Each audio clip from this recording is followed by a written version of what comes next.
د استغفر الله ویلو ګټې.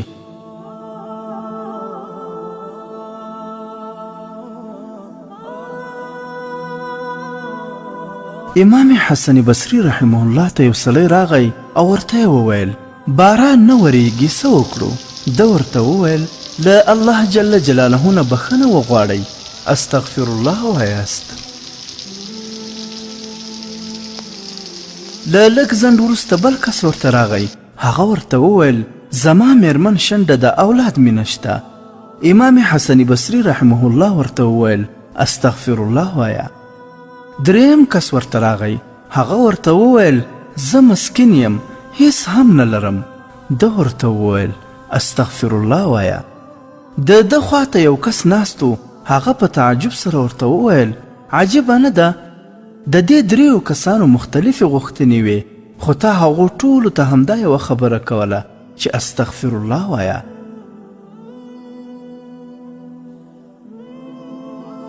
امام حسن بصري رحمه الله ورته وویل ولې تا د قرآن کریم دا آیات نه ده لوستلی؟ الله تعالی فرمایي فقلت استغفروا ربكم إنه كان غفارا يرسل السماء عليكم مدرارا ويمددكم بأموال وبنين ويجعل لكم جنات ويجعل لكم أنهارا. ژباړه ما ورته وویل له خپل رب نه مو بخښنه وغواړئ، هغه بخښونکی دی، هغه به په تاسو اسمان راووروي، په مال او زامنو سره به ستاسو مرسته وکړي، باغونه او نهرونه به درکړي. د دې آیاتونو مطلب دا ده چې څوک له الله جل جلاله نه بخښنه غواړي یعنی استغفر الله وایي، په هغو به بارانونه اوري، الله جل جلاله به مال او زامن ورکوي او باغونه او نهرونه به ورکوي. او نبی اکرم صلی الله علیه وسلم وفرمایل کله چې زما په امت کې استغفار ویل کم شي نو پر هغوی به د باران نازلېدل کم شي.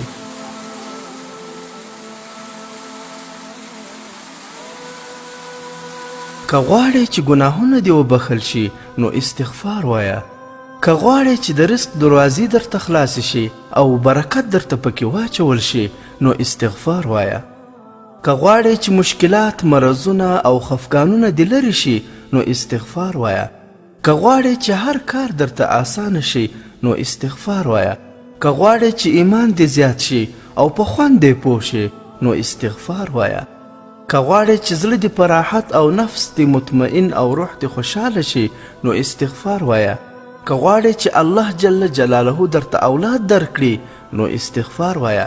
که غواړې چې الله جل جلاله دې پوهه او عقل زیات کړي نو استغفار وایه.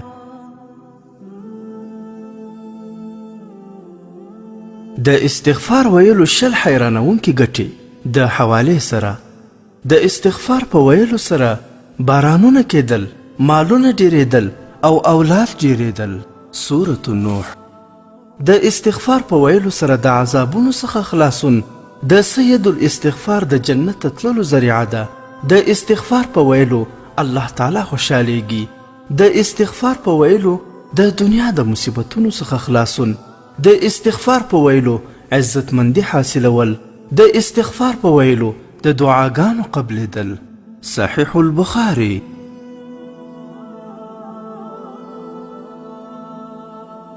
د استغفار په ویلو سره د زړه پاکوالی راځي. د استغفار په ویلو غټ او واړه ګناهونه بخښل کیږي. د استغفار په ویلو د تنګسي علاج. د استغفار په ویلو د غمونو څخه خلاصي. د استغفار په ویلو د رزق پراخي. د استغفار په ویلو د فاحش کارونو څخه خلاصون. سنن ابو داود. د استغفار په ویلو د قبر سوال او جواب اسانیدل. د استغفار په ویلو بشمیره اجرونه ترلاسه کول. باب الاستغفار. د استغفار په ویلو د وسوسو نه خلاصون. ریاض الصالحین. د استغفار په ویلو د مرګ اسانیدل. ریاض الصالحین. د استغفار په ویلو د جهنم نه خلاصون. ریاض الصالحین.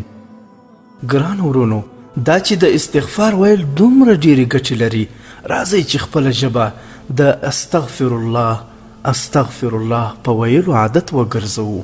او نور ملګری مو هم له دې ګټو څخه خبر کړو.